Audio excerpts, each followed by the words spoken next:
So on the Mercedes GL450 and 550, how do you remove the fog lights?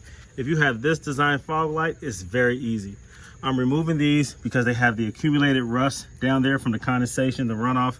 It rusts right down there. It causes like that orangish rust color. That's ugly. So I'm removing these fog lights. How do you remove them? Very easy. I use a panel remover like so, because it's plastic and it won't damage the paint. And I simply wedge this in between here, and you pop it out, and the same thing here, and you pop it out towards you. This is what I'm talking about. It was right here.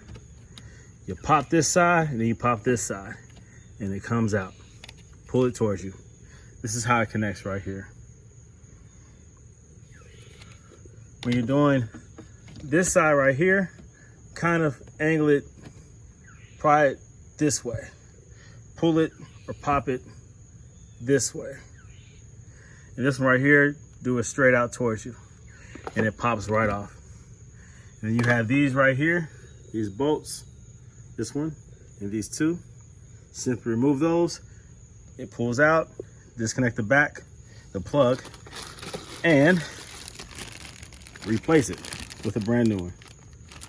I ordered mine off of eBay. Comes in pairs, less than 100 bucks. Simple swap.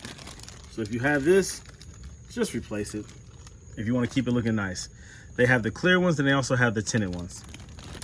These are the clear ones, and they also have tinted ones as an option. I just want to keep it factory. There you go. Easy.